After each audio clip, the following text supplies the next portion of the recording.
The 1970s were in many ways the true golden age of American cinema. This is certainly true of art house movies, certainly also horror movies, and our favorite genre, science fiction movies. So today we're talking about a movie I've wanted to talk about for the beginning of this channel, really, like a strong favorite of mine. A movie called Glen and Randa from 1971. It was directed and co-written by a guy named Jim McBride. More on him in a second. And it stars a cast of basically total unknowns, but they do a great job. Like, the cast is actually really good in this.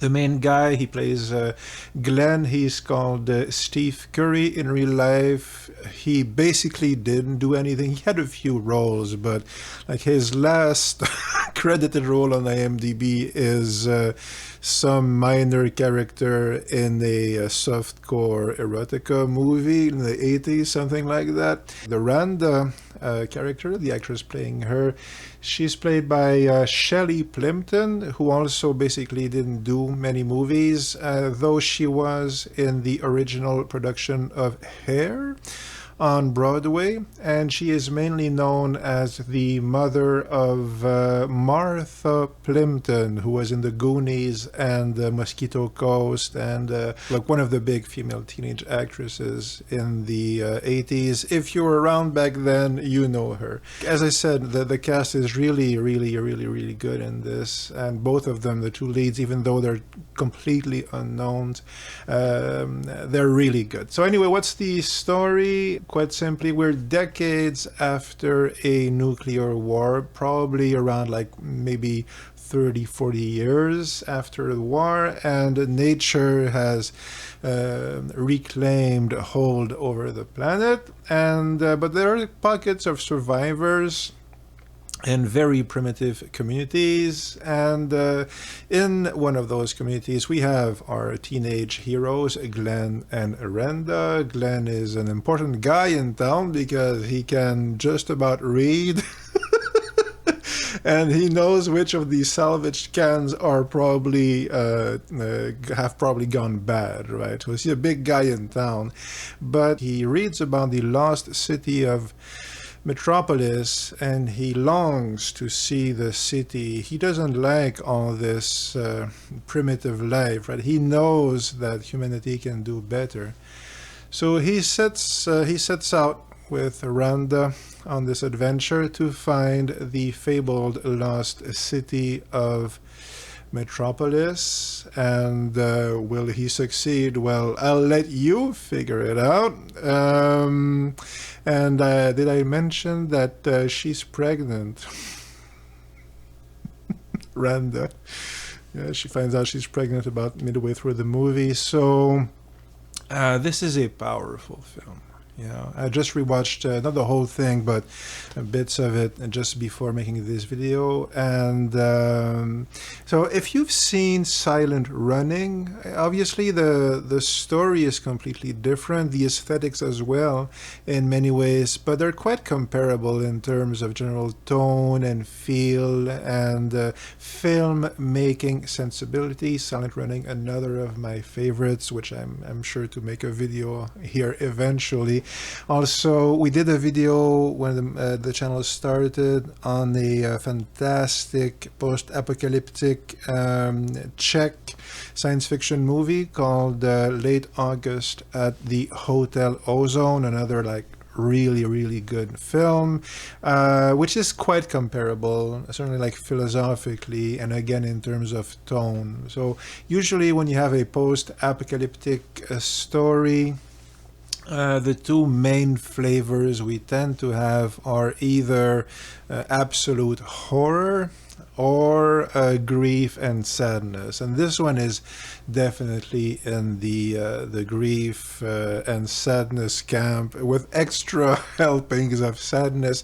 Though again, it does something really quite unique with it, which is that the characters are not aware of just how sad the situation is. Like, they're, for most of the movie, they're like really, really happy and joyful. So I will talk about that again in a minute. So some background info on the movie, which is interesting to know. So Jim McBride, he's not that well known today, but for a while he was something of a big deal.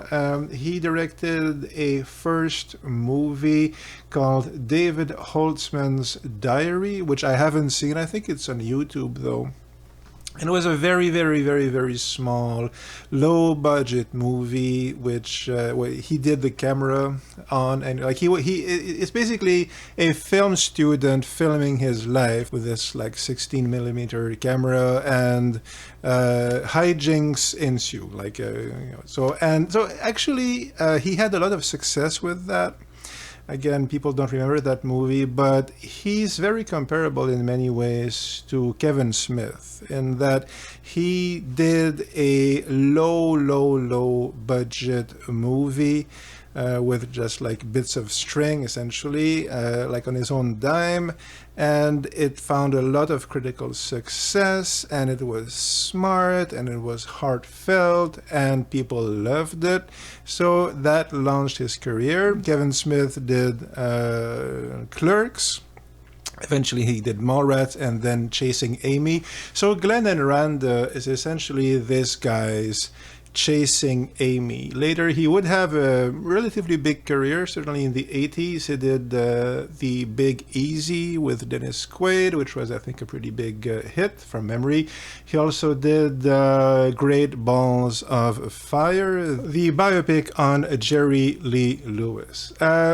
Competent films, you know, like good films, but certainly nowhere near the heart and personality that one finds certainly in this one, which is again really quite powerful and in many ways like a visionary, a low budget but a visionary film. It was rated X, just goes to show you. It was rated X because Glen and Randa spent like the first 10 minutes running around naked. I mean, there's a lot of nudity in the movie because they're hippies essentially, but they're naked like animals in a zoo are naked, which is a big part of the point of the movie. Anyway, what makes this movie so powerful and so effective? So first of all, it's very good at setting up its post-apocalyptic world. Basically, they're having fun and clueless, and there's all these remains.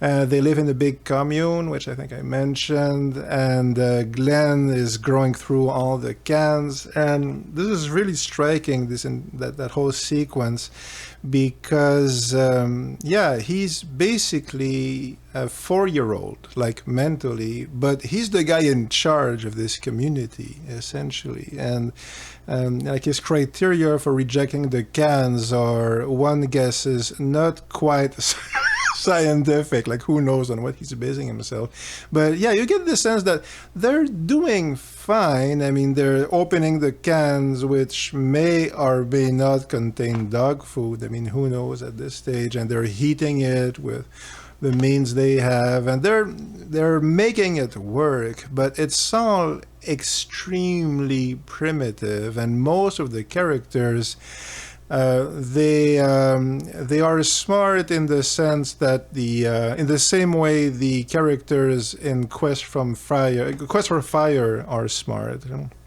Not the advanced tribe with Radon Chong, like the Ron Perlman bunch, which is to say they're dumb as rocks. I mean, and this is particularly evident when the character called the Magician arrives, one of the old-timers who remembers when the bombs fell. He was 15 when it happened, and this is another of those memorable scenes which again quite strongly conveys like the essence of this world.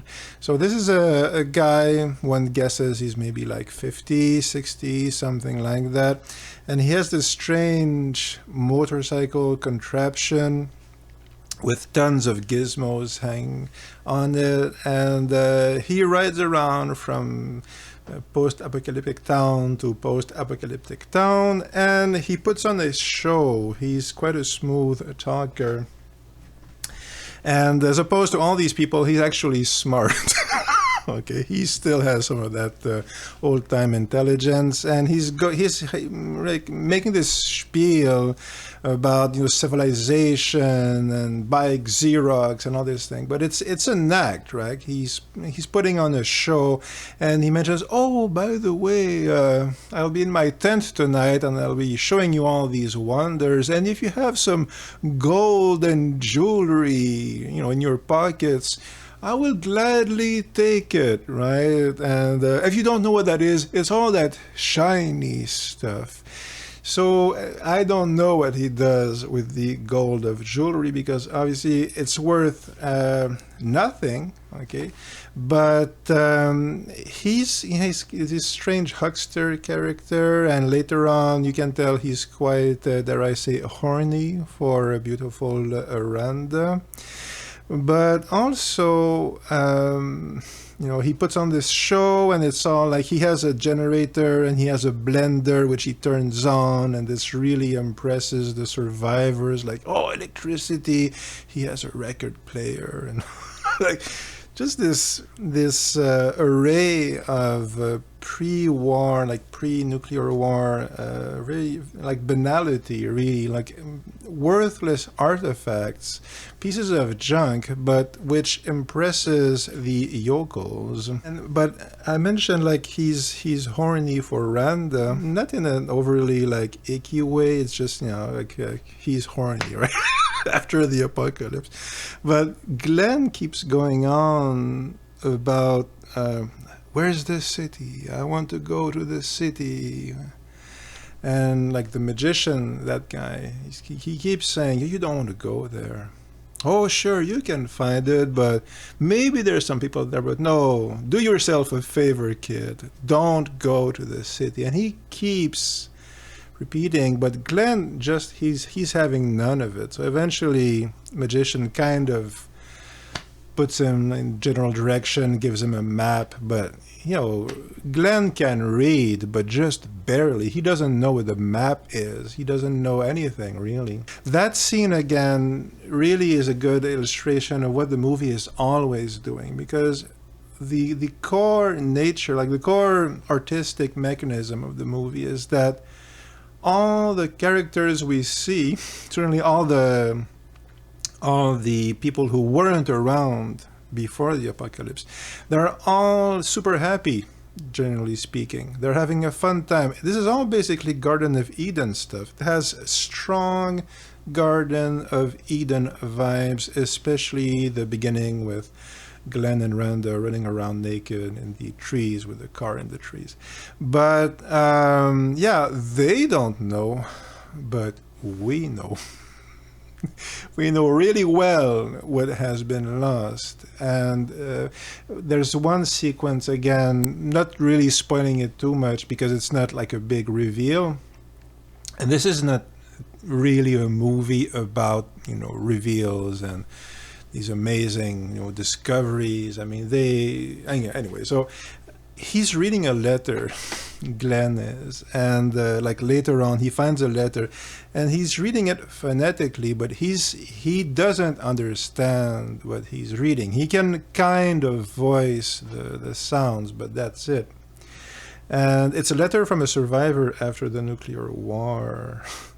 And the survivor is saying, these people on the streets, they're like animals. They've totally lost touch with the very basic fundamentals of what it means to be a civilized person. And it's going on like that, and there's stuff going on in the background which reinforces this. But yeah, Glen is reading about himself, but he has so little understanding of anything, or so little like self-awareness, that he's not even registering that, yeah, he's like the guy in the letter is us, and he's talking about this world which we're seeing throughout the entire movie. And this is compounded by the tragic fact that Glen is super smart. He is smart. He's driven. He's kind of principled, I guess. I mean, he is a hero, but he has been, he has spent his entire life as a flower child after the apocalypse. There was no one to make him smarter, no one to educate him, so he'll never be better than a semi-illiterate ape, really. And that's the thing. Like, he's smart, he's caring, he's looking for the city because he's searching for something. He can feel just how much has been lost, and he's reading that Wonder Woman comic, and so there's something happening there. But he's whatever potential he has, it will never be fulfilled. And as to the end of the movie, I will not spoil it, but I will say this: it is one of the most perfect endings to any movie I have ever seen like this.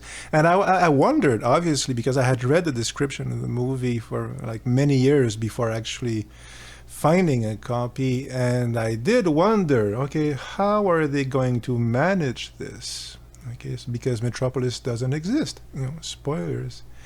And when I finally watched it, I was gobsmacked. I was dumbfounded because it's so powerful the way they do it. So powerful. And the way it ties everything together. Not only again, dramatically, I guess, though in many ways it's more like a loose collection of vignettes. I mean, it's an odyssey, if you like, but a succession of scenes, because these are clueless hippies who know nothing about nothing. They don't make plans, but that's the point of the movie. And that expresses so well, again, that core message of what the world has lost, after this apocalypse in this movie. And again, most really post-nuclear stories are always kind of telling that. I mean, again, it's either horror or grief. It's either, here are all these horrible, afflictions and devastation and all that stuff, the horrible stuff. But quite often, and probably more often, those movies center on feeling the full weight of just how we've messed stuff up and just how horrible it is in those movies. And obviously in real life it would be much worse than that. I mean, no one would survive. There would be no survivors in real life. But the movie is not trying to be real in that sense. Again, it's trying to be poetically real, emotionally real. And in terms of emotional truth and of expressing that sense of just what it means to lose everything as a species, really, and to lose ultimately what makes us, I guess, human, more than monkeys. I mean, monkeys are fine, but they don't write plays like Shakespeare, right? That's something like we do, and no one in Glen and Randa is going to be writing any Shakespeare play. The movie is quite simple in a way, but very profound and very subtle. And again, I've seen a lot of cheap movies. I've seen a lot of independent movies. And usually the truth is that the actors are either awful or they're good in a provincial playhouse type of way, like a small town theater troupe, which is good. I mean, it's a professional level, but you see a lot of people like that in many low budget movies. Whereas here, and this is again a particularity of the low budget 70s movie, The actors are like really emotionally there. It's really, really emotionally true, and because of that mix between the earnestness of the characters and their joy, basically most of the time, just happy they are to be alive, and again running on trees and playing around in rivers and stuff like that. They're so joyful and naive and beautiful that it makes all the other stuff that's just around the horizon, which kind of perhaps may be catching up to them by the end of the movie. Well, it makes all that stuff all the more powerful. But having said that, also it's a very understated movie. So it's very true. It's extremely well observed. It's very well played, and it has the courage of being subtle and understated. So many remarkable qualities in this very rarely seen actually movie. Not very well known, but it is on YouTube, so it's very easy to find a copy, and it's worth it. I mean, obviously it's not for everybody. I'll conclude on that. It's an art house science fiction movie with no budget from 1971. So you have to be into that sort of thing. I am. And again, as I said, if you liked Silent Running, if that sort of movie is something you're looking for, this is the movie you'll want to watch. Glen and Randa, really love that movie. Quite a successful film. All the good stuff. The bit of trivia. So first of all, I'm on Patreon. If you want to support my work, you're the coolest. Thank you very much. The comic book, I'll finish on this video.